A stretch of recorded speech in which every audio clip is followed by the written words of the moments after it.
నిన్నటి దినాన నేను షేర్ చేసినటువంటి వీడియో గురించి ఇది ఫేక్ న్యూస్ అండి, ఇది ఒరిజినల్ కాదు అన్నట్లుగా కామెంట్ చేశారు. తప్పండి, న్యూస్ ఒరిజినల్లే, జరిగింది వాస్తవమే. కావాలంటే అది వే2 న్యూస్లో కూడా వచ్చింది, మీరు చెక్ చేసుకోవచ్చు. మతం మారితే కులం వర్తించదు, ఏపీ హైకోర్టు అంటూ ఇదిగో ఇలాగా వచ్చింది. ఎస్సీ ఎస్టీ అట్రాసిటీపై హైకోర్టు సంచలన తీర్పు వెలువరించింది. వివరాల్లోకి వెళితే బాపట్ల జిల్లా పిట్లవానిపాలెం గ్రామంలో షెడ్యూల్ కులానికి చెందిన ఆనంద్ అనే వ్యక్తి, పిట్లవానిపాలెం గ్రామం కాదండి, కొత్తపాలెం, పిట్లవానిపాలెం మండలం కొత్తపాలెం అనే గ్రామంలో జరిగింది ఈ విషయం. వీళ్ళు సంక్షిప్తంగా రాయటానికి తెలుసో తెలియకో ఇట్లా రాశారు, పిట్లవానిపాలెం కాదు, కొత్తపాలెంకి చెంది. ఆనంద్ అనే వ్యక్తి క్రైస్తవ మతంలోకి మారి చర్చి పాస్టర్గా జీవనం సాగిస్తున్నాడు. తన చర్చి నిర్వహణపై అభ్యంతరం వ్యక్తం చేసిన వారిపై అతడు ఎస్సీ ఎస్టీ అట్రాసిటీ కేసు పెట్టగా ఈ కేసును విచారించిన హైకోర్టు మతం మారితే కులం వర్తించదని కేసును కొట్టేసింది. సింపుల్గా చెప్పేశారు. చూడండి, ఇది రియల్, నేను చెప్పింది ఫేక్ కాదు. తర్వాత ఏబిఎన్ ఆంధ్రజ్యోతిలో కూడా వీడియో చేశారు. ఏపీ హైకోర్టు మత మార్పిడికి సంబంధించి ఒక కీలకమైనటువంటి జడ్జిమెంట్ ఇచ్చింది. షెడ్యూల్డ్ కులాలకు చెందినటువంటి వ్యక్తులు మతం మారిన రోజే ఎస్సీ హోదాని కోల్పోతారంటూ కూడా కోర్టు తేల్చి చెప్పింది. ఈ నేపథ్యంలో అసలు కేసు ఏంటి, ఈ జడ్జిమెంట్ రావడానికి గల కారణం ఏంటి తెలుసుకుందాం. మనతో మాట్లాడాలనుకున్నారు ఏపీ హైకోర్టుకు చెందినటువంటి ప్రముఖ న్యాయవాది కోతిరెడ్డి కృష్ణకాంత్ గారు. ఒకసారి సార్తో మాట్లాడు. సార్, మనం చూసాం high court judgement, AP high court judgement. మన ఏపీ హైకోర్టులో ఏదైతే ఒక ఈ జడ్జిమెంట్ వచ్చిందో ఎస్సీ రిజర్వేషన్లు అసలు కన్వర్టెడ్ క్రిస్టియన్స్కి వర్తిస్తాయి అన్నది అదొక ల్యాండ్ మార్క్ జడ్జిమెంట్ కింద మనం పరిగణించవచ్చు శ్రవణ్ గారు, ముఖ్యంగా తెలుగు స్టేట్స్లో. ఎందుకంటే ఆల్రెడీ దీని మీద ఇదివరకు చాలా సుప్రీంకోర్టు ఆర్డర్స్ ఉన్నాయి, at the same time Kerala high court orders ఉన్నాయి, ఇలాంటివి చాలా ఉన్నాయి. ఇదివరకు 2005లో అయినాయి, 2015లో ఇలా చాలా జడ్జిమెంట్స్ ఉన్నాయి. సో అవన్నీ కూడా ఇవే చెప్పాయి. అదేంటంటే మన దేశంలో ఒక ఎస్సీ కులానికి, ముఖ్యంగా షెడ్యూల్ క్యాస్ట్ కులానికి చెందిన అతను ఒకవేళ క్రిస్టియానిటీకి మారితే దాని తర్వాత దాన్ని ఒక ఓబీసీ కింద మారుస్తారు. అంటే ముఖ్యంగా మన స్టేట్స్, తెలుగు స్టేట్స్ గురించి మాట్లాడుకుంటే తెలంగాణ కానీ ఆంధ్ర కానీ, ఇక్కడ ఒక ఎస్సీ కులస్తుడు క్రిస్టియానిటీకి మారితే అతని SC benefits, schedule caste benefits అని పోయి అతను ఓబీసీ కేటగిరీలోకి చెంది బీసీసీ కింద వర్తిస్తే, సో బీసీసీలో ఏదైతే బెనిఫిట్స్ ఉన్నాయో అవి వస్తాయి అతనికి, అంతేగాని ఎస్సీ బెనిఫిట్స్ అని పోతాయి అనమాట. సో అది తెలుగు స్టేట్స్ పరంగా, తెలంగాణ ఆంధ్రప్రదేశ్ గురించి చెప్తున్నాను నేను. యాక్చువల్ ఏంటంటే ఒక పాస్టర్ గారు ఒక కంప్లైంట్ ఇచ్చారు, అంటే ఒక కేసు వేశారు. అదేంటంటే నేను ఒక క్రిస్టియన్ కింద మారినా కూడా బట్ స్టిల్ నాకు ఇంకా నేను ఒక ఎస్సీ కులానికి చెందినవాడిని కాబట్టి నాకు ఆ బెనిఫిట్స్ వర్తించాలి. ఎందుకంటే నేను ఒక అణగారిన వర్గం నుంచి వచ్చాను కాబట్టి నాకు ఆ బెనిఫిట్స్ కంటిన్యూ అవ్వాలి. నేను కేవలం నా భక్తి పరంగా నేను ఒక పాస్టర్ కింద మారాను, నా రిలీజియన్ మార్చుకున్నాను, కానీ ఈ బెనిఫిట్ నేను ఒక కులాన్ని మాత్రం కులం మాత్రం అందులోనే పుట్టా కదా అన్నట్టుగా ఒక ఇది పెట్టడం జరిగింది, ఒక అర్జీ పెట్టడం జరిగింది, వాళ్ళకి పెటిషన్ వేయడం జరిగింది. టోటల్గా వీళ్ళకి ఏంటంటే విషయం పూర్తిగా తెలియదు కనుక ఏదో అక్కడ పాస్టర్ గారిని అక్కడ చర్చి పెట్టొద్దన్నారు, అందుకని వీళ్ళ మీద కేసు పెట్టేశాడని పాస్టర్ గారి వైపు తప్పు ఉన్నట్టుగా వీళ్ళు వార్తలు రాశారండి. నిజానికి పాస్టర్ గారు తప్పు కాదండి. అక్కడ పాస్టర్ గారిని కొట్టడానికి వెళ్ళారు, అతని కులం ఎత్తి అతను దూషించారు, చాలా సంవత్సరాలుగా నెలలుగా అతను వేధిస్తున్నారు. ఇది నిజం. ఈ విషయం పత్రికలు వాళ్ళకి తెలియదు కదండి, వాళ్ళు ఏదో సింపుల్గా రాసేసారు, ఏదో కేసు కొట్టేశారు. క్రైస్తవులోకి వెళ్ళాడు కనుక ఇక అది చెల్లుబాటు కాదన్నాడు. చెల్లుబాటు కాదన్నది ఒక విషయం అయితే ఇతన్ని వేధించారన్నది నిజం, ఇతన్ని బాధించారన్నది నిజం, పాస్టర్ గారిని వేధించారు, బాధించారన్నది నిజం, కులం పెట్టి దూషించారు అన్నది నిజం. ఈ విషయాలు పక్కన పెట్టేసి సింపుల్గా ఏదో చర్చను అడ్డుకుంటే, ఎందుకు చర్చను అడ్డుకోవాలి? వాళ్ళ సొమ్మేం కాదు కదా, వాళ్ళ ఇల్లేం కాదు కదా, 10 సంవత్సరాల నుంచి చేస్తున్నాడు కదా, ఇప్పుడు ఎందుకు అడ్డుకోవాలి? కుట్రపూరితమైన ఆలోచనతో కావాలని వాంటెడ్గా అతను హింసించి చంపబోయి కొట్టబోయి కులం ఎత్తి దూషిస్తే అతను ఏం చేయాలో అర్థం కాక ఇతరులు ఇచ్చిన సలహా మేర వెళ్ళి కేసు పెట్టి ఆ తర్వాత దాన్ని కోర్టుకు వేయడం జరిగింది. ప్రతివాదులు ఏం చేశారంటే సుప్రీంకోర్టుకి వేసుకున్నారు, హైకోర్టుకి వేశారు. హైకోర్టులో తీర్పు ఇలాగొచ్చింది. టోటల్గా ఏబిఎన్లో చెప్పిన, ఈనాడులో ప్రచురితమైన వార్తా కథనం చూసినా, ఇట్లా ఎక్కడ వార్తలు చూసినా కూడా పాస్టర్ గారిది ఏదో సింపుల్ తప్పు అయిందే అన్నట్లుగా వార్తా కథనాలు వచ్చాయండి. ఇది నేను ఖండిస్తున్నా. నిజానికి పాస్టర్ గారు చాలా బాధకు గురయ్యాడు, మానసికంగా చాలా ఇబ్బంది పెట్టారు, శారీరకంగా కూడా అతను బాధించారు, అవమానించారు. ఓకే, ఇది ఇక్కడ విషయం అండి. ఇది ఫేక్ కాదు, ఇది నిజం. రైట్, దీనికి సంబంధించిన విషయాలు డీటెయిల్స్ అన్ని కూడా మన లేటెస్ట్ వీడియో మీద మీరు పెట్టిన కామెంట్ల గురించి నాకు నచ్చినవి, సమాజానికి ఉపయోగకరంగా ఉన్నవి, వాటి గురించి చిన్న విశ్లేషణ చేద్దాం. గుర్తుంచుకోండి, స్వభావానికి విరుద్ధంగా నేనేం మాట్లాడలేను. నా నడిపింపు ఇంతే. అయితే పాత వాళ్ళందరికీ తెలుసు, ఎవరైనా కొత్తగా చూస్తున్నటువంటి వాళ్ళు, కొత్తగా యాడ్ అవుతున్నటువంటి వాళ్ళు, సార్ మీరు కొంచెం స్పీడ్గా మాట్లాడండి అంటూ కామెంట్లు పెడుతున్నారు. దయచేసి అర్థం చేసుకోండి. మీరు స్పీడ్గా మాట్లాడమంటే స్పీడ్గా మాట్లాడలేను, మీరు స్లోగా మాట్లాడండి అంటే స్లోగా మాట్లాడలేము. సహజంగా వ్యక్తి ధోరణి ఏ రీతిగా భగవంతుడు ఆ వ్యక్తిని నడిపిస్తాడో, మాట్లాడిస్తాడో ఆ రీతిగా ఆ వ్యక్తులు మాట్లాడతారు. కొంతమంది కంఠం మధురంగా ఉంటుంది పాట పాడితే, కొంతమంది కంఠం అంత మధురంగా ఉండకపోవచ్చు. అది భగవంతుడి నిర్ణయం. అట్లాగే మాట తీరు కూడా కొంతమంది చక్కగా మాట్లాడతారు, కొంతమంది దుడుదుడుగా మాట్లాడతారు. అది దేవుడిచ్చిన నైజం. అయితే ఈ విషయంలో మీరు నన్ను అర్థం చేసుకుంటారని నేను ప్రయత్నిస్తున్నాను. కొత్త వాళ్ళు మాత్రమే ఇలాంటి కామెంట్స్ రాస్తున్నారని నాకు అర్థమయ్యింది. ముఖ్యంగా గుర్తుంచుకోండి, కామెంట్ రాసేటప్పుడు కామెంట్స్ అనేటువంటివి సమాజానికి ఉపయోగకరంగా ఉంటున్నాయా లేదా అని పరిశీలించండి. 2, మీరు క్రైస్తవులు అయితే మీ కామెంట్ ద్వారా ప్రభువుకు మహిమ వస్తుందా రావటం లేదా అన్నది మీరు ఆలోచించి కామెంట్ చేయాలి. సరే, ఒక్కొక్కసారి నా ధోరణి మీకు నచ్చకపోవచ్చు, లేకపోతే నా మాటలు మీకు రుచించకపోవచ్చు, లేకపోతే నా అభిప్రాయంతో మీరు ఏకీభవించలేకపోవచ్చు. అది చెప్పండి, తప్పేం కాదు. దానికి పద్ధతి ఉంటుంది. అయితే వీటన్నిటికంటే ముఖ్యంగా మనం ఏదైనా ఒక కామెంట్ రాస్తున్నాము అంటే అది నలుగురు చదువుకోవాలి, నలుగురిని ఆలోచింప చేసే విధానంగా ఉండాలి. ఇది చక్కటి కామెంట్ అని నా అభిప్రాయం. కనుక చక్కటి కామెంట్స్ రాయటం అలవర్చుకోండి. వీడియో వలన సమాజానికి ఎంత లాభమో మీరిచ్చే సలహాల వలన, కామెంట్స్లో ఉన్నటువంటి ఆ యొక్క డెప్త్ వలన ఇతరులకు కూడా మేలు కలుగుతుంది.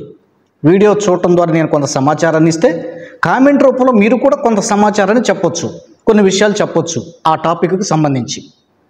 ఇది అలవర్చుకోండి ప్లీజ్, సరేనా?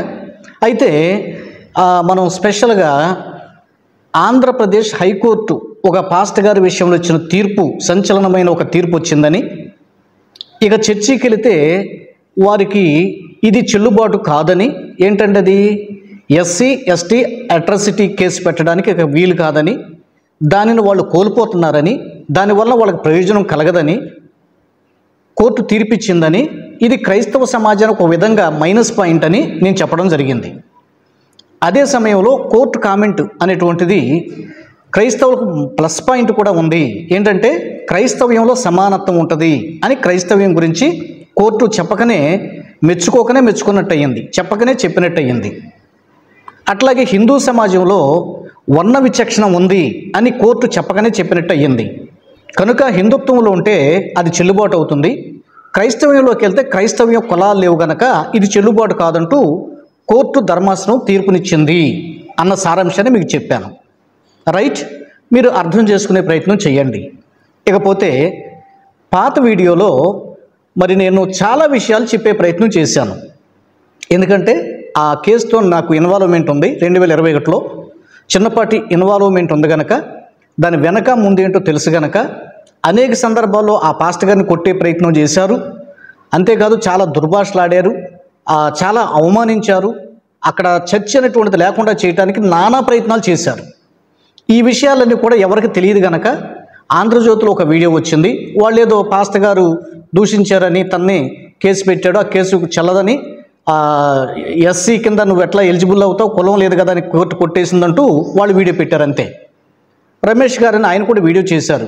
ఆయన చెప్పిన దాంట్లో కూడా ఏదో పాస్టర్ గారు ఏదో కేసు పెట్టారు, కాకపోతే పాస్టర్ కాబట్టి కేసు నీకు ఎలిజిబుల్ కాదని చెప్పారని ఆయన టూకీగా చెప్పారు దాని గురించి.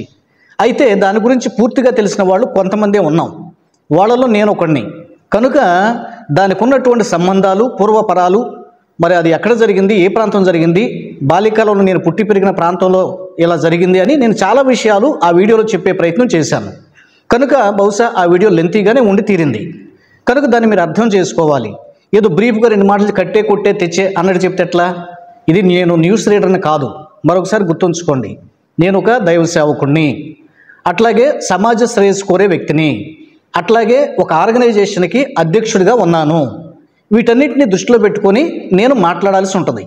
ఏదో కట్టే కొట్టే తెచ్చన్నట్టుగా అట్ట పడేయటం కాదు. ఒక విషయం తెలిస్తే క్షుణ్ణంగా చెప్పే ప్రయత్నం చేస్తా. ఒకవేళ చెప్పడంలో స్లో ఉండొచ్చేమో కానీ విషయంలో మాత్రం చాలా డెప్తీ ఉంటుంది. ఇది మీరు అర్థం చేసుకునే ప్రయత్నం చేయండి. ఇకపోతే ఈ ఇట్లా కామెంట్ రాసే వాళ్ళంతా కూడా కొత్తగా చూసేవాళ్ళు అయి ఉంటారని నా అభిప్రాయం. దాదాపుగా పాత వాళ్ళందరూ కూడా నా మాట తీరు తెలుసు కనుక వాళ్ళు ఈ అంశాన్ని పదే పదే రాయరు. ఈ విషయాన్ని కూడా మీరు దృష్టిలో ఉంచుకోండి. సరే, ఇకపోతే ఏంటంటే ఈ కామెంట్స్లో రాసినటువంటి వాటిలో చాలా విలువైన కామెంట్స్ కొన్ని ఉన్నాయండి. నేను అన్నీ కూడా చెప్పలేను. సమయాన్ని బట్టి, ప్రేరేపణ బట్టి, టైంను బట్టి నేను కనీసం ఒక 2-3 అయినా మీకు టచ్ చేసి వినిపిస్తా. సరేనా? ఈ కామెంట్స్ చాలా విలువగా ఉన్నాయి. ఏంటో చూద్దాం. ఈయన ఒక గంట క్రితమే రాశాడండి. చెప్పాను ఈ వీడియో మంచిగా వైరల్ అయిందనే చెప్పాలి. ఎందుకంటే ఒక రోజులో దాదాపు ఒక 30,000 మంది చూశారు. అయితే రబ్బీ బండిల 8937 అనే టైటిల్తో ఉన్న ఈ వ్యక్తి ఒక కామెంట్ రాశాడండి. ఇది కాస్త విలువైంది, వినండి. బాబ్రీ మసీద్ తీర్పు విన్నాము. అది ఉద్దేశపూర్వకంగా ముస్లింలను కించపరుస్తూ తీర్పు వచ్చింది. అంటే బాబ్రీ మసీద్ గురించిన ప్రస్తావన అండి ఇది. అంటే ముస్లింలకు వ్యతిరేకంగానే ఉంది అది అందరికీ తెలిసిందే. సరే, బట్ వాళ్ళు యాక్సెప్ట్ చేశారు, సైలెంట్గా ఉన్నారు. కాబట్టి దాని గురించి ఇక మనం ఏం మాట్లాడటానికి లేదు. వినండి, జస్ట్ వినండి. సరే, అక్కడ ఏదో ఒక చిన్న బూత్ మాట్లాడేది ఉందంటే నేను చదవలేను, మీరు చదువుకోండి. తీర్పు వచ్చింది. సరే, ఇక అది మీరు ఏం చేసుకుంటారో చేసుకోండి, మంచి మాటగా వాడాను. ఇది కూడా అలాంటిదే. అయితే తప్పుడు తీర్పులు ఇచ్చే వాళ్ళను దేవుడు శిక్షిస్తాడు, గుర్తుంచుకోండి అని విచారంగా ఒక సింబల్ కూడా పెట్టాడు. దీన్ని నేను కూడా లైక్ చేస్తానండి. ఈ కామెంట్ నేను లైక్ చేస్తున్నాను. ఒక విధంగా లైక్ చేయాల్సిందే. అంటే ఈయన ఏం చెప్పదలుచుకున్నాడంటే, క్రైస్తవుల విషయంలోనూ అట్లాగే ముస్లింల విషయంలోనూ గవర్నమెంట్ సరిగా స్పందించట్లేదు. ఇక్కడ గవర్నమెంట్ అని కాదండి, అసలు కేంద్ర గవర్నమెంటే సరిగా స్పందించట్లేదు. సెకండ్ గ్రేడ్ పీపుల్గా చూస్తున్నారు. బాబ్రీ మసీద్ విషయంలో కూడా తీర్పు వాళ్ళకి అనుకూలంగా తెచ్చుకున్నారు. ఇప్పుడు తీరా క్రైస్తవుల విషయంలో కూడా ఇది అన్యాయమే. క్రైస్తవుల విషయంలో కూడా ఇలా తీర్పు రావడం అన్యాయం. మీరేం చేసుకుంటారో చేసుకోండి అన్నట్టుగా ఉందండి అని తన విచారాన్ని వ్యక్తం చేశాడు. ఒక విధంగా దీన్ని నేను లైక్ చేస్తున్నాను. ఈ మాటలు నేను సమర్థిస్తున్నా. ఒక విధంగా నిజమేనండి. బాబ్రీ మసీద్ విషయంలో ముస్లింలు గొంతు విప్పి మాట్లాడకపోయినా ఒకవేళ పర్టికులర్గా వాళ్ళకి బాధ ఉందండి. సరే, అయినా మనం భాయిగా ఉండాలి, కలిసి ఉండాలి, మెలిసి ఉండాలి, ఏమో పోనీ అని వాడు వదిలేశారు. మంచిదే. ఈ విషయంలో ఖచ్చితంగా ముస్లింలను మనం అభినందించి తీరాల్సిందే. ఇకపోతే ఇప్పుడు క్రిస్టియన్ విషయంలో కూడా పాస్టర్ గారు అతను ఎస్సీ క్యాండిడేట్ అండి. ఒక 10 సంవత్సరాల సేవాపరంగా సేవ చేస్తున్నాడు. అయితే ఆ వ్యక్తిని కులం పెట్టి దూషించాడు. అతను కులం వ్యక్తి, మీకు అర్థమైంది కదా, ఎస్సీ క్యాండిడేట్, ఒక దళితుడు, ఒక బలహీన వర్గానికి చెందినవాడు. కులముతో ఈ వ్యక్తులు అతన్ని దూషించారు. మీకు అర్థమైందండి? కులముతో దూషించారని కేసు పెడితే ఆ కేసుకు నువ్వు ఎలిజిబుల్ కాదు, నీకు దానివల్ల ప్రయోజనం లేదు. ఎందుకంటే నువ్వు క్రిస్టియన్లోకి వెళ్ళిపోయావు, ఒక పాస్టర్ అయ్యావు అందున. కాబట్టి ఇది అట్రాసిటీ కేసుకు నీవు పెట్టినటువంటి కేసులకి సంబంధం లేదు, ఇది నీకు ఎలిజిబిలిటీ కాదు అని వాళ్ళు చెప్పడం జరిగింది. జాగ్రత్తగా వినండి. నేను ఇక్కడ అంటే లాజికల్గా మీరు వినండి. మీకు కూడా పాయింట్స్ వస్తే మీరు ఆ పాయింట్లు రాయండి. మంచిది, 10 మంది చదువుకుంటారు, అర్థం చేసుకుంటారు. మనం ఒక అవేర్నెస్ తెచ్చినట్టు అవుతుంది. కామెంట్ రాసే వాళ్ళు కూడా గుర్తుపెట్టుకోండి. మీరు చక్కగా కామెంట్స్ రాస్తే ఆ కామెంట్లు కూడా ఇతరులకు అవేర్నెస్ తెస్తాయి, ఇతరులను మేలుకొలుపుతాయి. మంచి కామెంట్లు రాయండి, చక్కగా సమాజానికి మేలుకరంగా. నేనేదో మెల్లగా చెప్పాను, స్పీడ్గా చెప్పాను అనేది పక్కన పెట్టండి. It's nature. అయితే ఇప్పుడు పాస్టర్ వంగాల కులం లేకపోతే మరి వాళ్ళు కులాన్ని తెచ్చేందుకు తిట్టారు? అసలు పాస్టర్ అయ్యాడు, ఇంక కులం లేదు కదా అని ఆ కులం ఎత్తి తిట్టకూడదు కదా అతన్ని. అసలు అతని కులం లేదు కదా, కానీ అదే కులం ఎత్తి ఎందుకు చెప్పారు? ఇంకొకటండి, చర్చికి వస్తే ఏంటి, ఇదేంటండి రిలీజియన్. ఇదేంటండి క్యాస్ట్? ఎస్సీ అనేది క్యాస్ట్, చర్చ్ సర్వీస్ అనేది రిలీజియన్, మతం, ఇది కులం. మతం మారినంత మాత్రాన కులం ఎట్లా మారుతుంది ఆ వ్యక్తికి? Note this point. దీని మీద తలకాయలు బాదుకుంటున్నారు మేధావులంతా. కొంతమంది తమ స్వార్థం కోసం ఈ సిచ్యువేషన్ వాడుకుంటున్నారు. కొంతమంది తెలిసిన ఇది అన్యాయం అని తెలిసినా మనకెందుకులే అని సైలెంట్గా ఉంటున్నారు. ఇది చాలా అన్యాయం అండి. అతను పాస్టర్ అయ్యాడు, మరి అతని క్యాస్ట్లో ఏం రాయాలి? మరి అతని క్యాస్ట్లో ఏం రాయాలి? ఈ క్యాస్ట్ దగ్గర ఒకవేళ ప్రార్థనకు వచ్చిన వాళ్ళు అంటే కొంతమంది వీళ్ళు బీసీసీలు వేస్తున్నారు కనుక బాబు మమ్మల్ని క్రిస్టియన్స్గా గుర్తించండి. నిన్న చెప్పాను, నా వెర్షన్ చెప్పాను, దానికి కూడా మీరు పాత వీడియోలో చూడండి.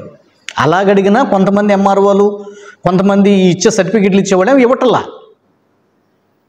మళ్ళీ ఇటు తిరిగి ఇటు వస్తేనేమన్నా ఏమంటున్నారు? కులాలు ఉండవండి అంటే చర్చిలోకి వస్తే కులం ఎక్కడికి వెళ్ళిపోయింది? మీకు అర్థమైందా? కనుక కులమే లేదనుకోండి, చర్చిలోకి వస్తే ఆ తిట్టిన వాళ్ళ కులం ఎత్తి ఎట్లా తిడతారు? ఇంకా అసలు కులమే లేదు కాబట్టి ఆ కులం ఎత్తి తిట్టకూడదు, అసలు గొడవే లేదు. అంటే చర్చిలోకి వెళ్ళినంత మాత్రాన కులం పోలేదు, ఆ కులం ఎత్తి తిట్టడం వల్ల వీళ్ళకి బాధ కలగటం పోటల్లా. కేసును సరిగ్గా అర్థం చేసుకోవాలి న్యాయమూర్తులు కూడా. అర్థమైందండి? కాబట్టి బాబ్రీ మసీదు విషయంలో వాళ్ళు సైలెంట్ అయ్యారు. ఇక ఇట్లాంటి తీర్పు విషయాల్లో కూడా క్రైస్తవులు సైలెంట్ అవ్వాల్సిందే. కానీ భగవంతుడు ఉన్నాడు పైన, ఆయన తప్పకుండా దుర్మార్గులు శిక్షిస్తాడు అని చక్కని కామెంట్ రాశాడు. ఆలోచింపజేసే కామెంట్, మంచి కామెంట్. రైట్, మరో కామెంట్ కూడా చూద్దాం. ఇక్కడ ఒక ఆయన ఇంకొక కామెంట్ రాశాడండి. KVM golden words, KVM golden words అని టైటిల్ ఉందండి. ఈ వ్యక్తి కామెంట్ రాశాడు. నాకు కాస్తంత నవ్వు అనిపించింది. అంటే సరే వినండి. నోటికి ఏది వస్తే అది మాట్లాడకండి జాన్ బాబు గారు. మీకు ఇష్టం వచ్చినట్లు మీకు తోచిన విధంగా మీ మీడియాలో మీ వీడియోస్లో చెప్పుకోండి. మీ బైబిల్ గురించి, హిందుత్వం గురించి మాట్లాడే హక్కు, రైట్స్ మీకు లేవు.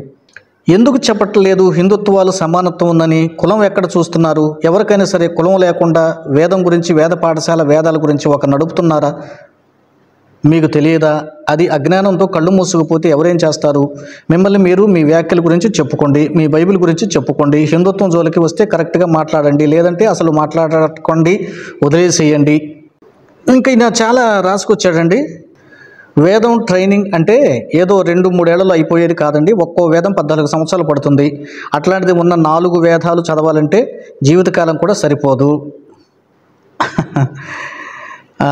ఒక్కొక్క వేదం 14 సంవత్సరాలు పడుతుందంట. ఎందుకు? ఏదో చదవటానికా? నాకేం అర్థం కాలే. ఇప్పుడు బైబిల్ ఉంది, నేర్చుకోవాలంటే ఒక 1 year ట్రైనింగ్ ఇస్తారు. మహా ఇంకా కొన్ని మెలకువలు ఇంకా నేర్పాలంటే ఏదో 2 ఏళ్ళు 3 ఏళ్ళు ట్రైనింగ్ ఇస్తారు, అయిపోద్ది. దీన్ని చదువుకోవటానికైతే నిజానికి 10 అధ్యాయాలు చదివితే 4 నెలలు అయిపోద్ది. రోజుకు 3 అధ్యాయాలు చదివితే 1 yearలో అయిపోద్ది బైబిల్. వేదాలైనా అంతే కదా. 14 సంవత్సరాలు ఎందుకు పడుతుంది? ఇదేదో గొప్పగా చెప్పుకోవడానికి తప్పితే సార్ మీరు మాట్లాడటం ఏం బాగాలేదు. సరే కిందది అట్లా వదిలేస్తే ఇక్కడ ఈయన ఏం చెప్తాడంటే హిందుత్వం గురించి మాట్లాడే హక్కు, రైట్స్ మీకు లేవంటావా? సరే మీ మాటకే వద్దాం. ఎందుకు చెప్పట్లేదు హిందుత్వాలు సమానత్వం ఉందని?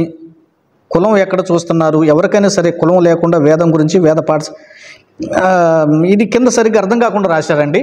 మొత్తానికి నేను చెప్పదలుచుకున్నాడని నాకు అర్థమైందంటే హిందుత్వంలో కూడా సమానత్వం ఉందండి, కులాలు అనేటువంటిది కాదు అని ఏదో చెప్పదలుచుకున్నాడు. హిందుత్వంలో సమానత్వం ఉందని చెప్పదలుచుకున్నాడని నాకు అర్థమైంది. ఎక్కడ సమానత్వం ఉందండి? గోల్డెన్ వార్డ్స్ కాదు, ఎక్కడ సమానత్వం ఉంది? హిందుత్వంలో సమానత్వం ఉందా? ఎక్కడుంది? మీరే ఆలోచించుకోండి. మీ వేదాల్లో రాసే ఉంటుంది. ఏదో శిరస్సు నుంచి ఎవరు వచ్చారు? బ్రాహ్మణ్స్ వచ్చారు. భుజాల నుంచి ఎవరు వచ్చారు? క్షత్రియులు వచ్చారు. ఇక మోకాళ్ళ నుంచి ఏదో శూద్రులు, అరికాళ్ళలో నుంచి హరిజనులు. వర్ణ వ్యవస్థ ఎక్కడుంది? సమానత్వం ఎక్కడుంది? మీలోనే ఉంది కదా, ఇంకెక్కడుంది? అన్నిట్లో సమానత్వం ఉంది. నిజానికి ఇస్లాంలో కూడా సమానత్వం ఉంది, క్రైస్తవంలో సమానత్వం ఉంది. సమానత్వం లేనిదల్లా హిందుత్వంలోనే. వర్ణ వ్యవస్థ ఉంది మీలోనే. సార్ మిమ్మల్ని మీరు సమర్థించుకుని మిమ్మల్ని మీరు ఏదో కాపాడుకోవాలనే ప్రయత్నం చేయటం తప్ప ఈ కామెంట్లో మీరు రాసింది అంత సమంజసంగా అనిపించట్లేదండి. మీరే ఒకసారి ఆలోచించుకోండి ఆ మాటలు. హిందుత్వంలో సమానత్వం లేదు. అరే అక్కడ దాకా ఎందుకండి? ఇప్పుడు శైవులు ఉన్నారు, వైష్ణవులు ఉన్నారు. వైష్ణవ ఆలయంలోకి శైవ భక్తుడిని తీసుకొచ్చి పూజారిగా పెడతారా? లేకపోతే ఆ పూజను తెచ్చి ఈ గుళ్ళో పెట్టగలరా? చేయలేరు మీరు. అక్కడ దాకా ఎందుకండి, మా దళిత వర్గానికి చెందినటువంటి కరుణాకర్ ఉన్నాడు, మీలో హిందుత్వంలోకి వచ్చాడు. మీకు ఇప్పుడు ఆయన హెడ్, నిజం చెప్పాలంటే కింగ్. హిందుత్వానికి కింగ్ ఎవరంటే చిన్నజీఆర్ గారు కాదు, నా దృష్టిలో కరుణాకరే. ఏమండి, దళితుడు. ఈయన తీసుకెళ్ళి తిరుపతిలో దేవస్థానం పెట్టండి, తిరుపతిలో పూజారిగా పెట్టండి. లేదు తిరుపతి దాకా వద్దండి, హైదరాబాద్లో ఒక ఆలయంలో పూజారిగా పెట్టండి, చూద్దాం. సమానత్వం ఉందని నిరూపించండి, చూద్దాం. ఒట్టి మాటలే. సర్వేజన సుఖనో భవంతు, ఏముండదు, అయిపోయింది అంతే. ఎవడి పని వాడు చూసుకోవటమే, ఎవరి స్వార్థం వాళ్ళదే. ఎందుకండి పిచ్చి ఆలోచనలు? సరే, ఇంకోటి చూద్దాం. @ రామాచార్య. ఇప్పుడు నేను చదివేది ఆల్మోస్ట్ హిందువులు రాసినేనండి, హిందూ శ్రోతలు రాసినవే. అయినా పర్వాలేదు, చదువుతావేనండి. అర్థవంతంగా ఉంటే చదువుదాం, పర్వాలేదు. అర్థవంతంగా ఉంటే మనం స్వీకరిద్దాం, తప్పేం లేదు. ఈ రామాచార్య అనేటువంటి 3381 జాన్ బాబు గారు, దీని అంతటికి కారణం ఏంటో ఒకసారి అర్థం చేసుకున్నారా? ఇది వరకు అంతా ఏమీ లేదండి.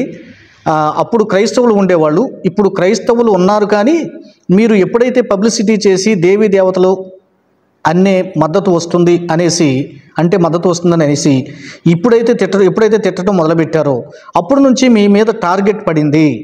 బయటికి హిందూ దేవీ దేవతలను ఎప్పుడైతే మీ పాస్టర్లు తిట్టడం మొదలుపెట్టారో అప్పటి నుండి ఈ గొడవలు స్టార్ట్ అయినాయండి. అప్పుడే క్రిస్టియన్స్ బయటపడ్డారు. సరే, ఈయన ఒక విధంగా ఒక వాదన చెప్పే ఆలోచన చేశారు.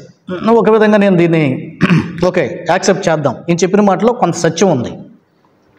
అయితే రామాచారి గారు, సాధారణంగానండి మేము ఎక్కడ చర్చెస్లో దేవీ దేవతల్ని తిట్టమని బోధించమండి. Note this point. ఎవరి హిందూ ఎక్కడ చర్చిలో దూషించమని చెప్పరండి. ఒకవేళ ఎప్పుడైనా బైబిల్లో వ్రాసిన సందర్భాలు వస్తే ప్రస్తావిస్తారు అంతే. అంతేగాని పనిగట్టుకొని వాళ్ళు దయ్యాలు, రాళ్ళు, రప్పలు, దాన్ని నేను ఒప్పుకోనండి. దాన్ని నేను తీవ్రంగా ఖండిస్తాను. అట్లా ఎవరు మాట్లాడలేదు, అసలు మాట్లాడరు. పాస్టర్స్ ఎవరు, మీరు తప్పుగా ఆబోహ చెందుతున్నారు. సరే, ఎవరో ఎక్కడో ఏదో పొరపాటు, అసలు మాట్లాడకుండా ఉండాలని కూడా చెప్పలేను. కానీ ఎవరో ఒకరో ఇద్దరు చేసే చిన్న చిన్న తప్పుల వల్ల, కామెంట్స్ వల్ల అందరినీ మీరు తప్పు పట్టకూడదు కదండి. రామాచార్య గారు ఆలోచించండి. కాబట్టి మా పని మమ్మల్ని చేసుకునివ్వండి.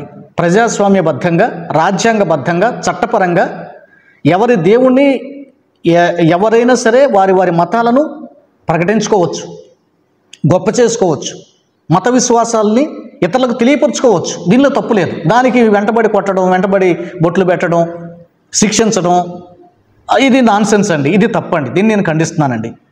మీరు కూడా పెద్దలు ఆలోచించండి. రైట్, ఇంకోటి చూద్దాం. ఇక్కడ ఒక ఇంపార్టెంట్ విషయాన్ని నేను చెప్తానండి. ఇది సరే, ఇంకా హిందువులు చాలామంది సోదరులు రాశారు. ఒక ఇంపార్టెంట్ విషయం మీకు అసలు నేను చెప్పాలనుకుంటున్నాను. ఈ వ్యక్తి మన క్రిస్టియనేనండి. @ యేసు ప్రేమ ధ్వజం 7415 అని ఉందండి. ఈయన ఒక చక్కటి కామెంట్ రాశాడండి.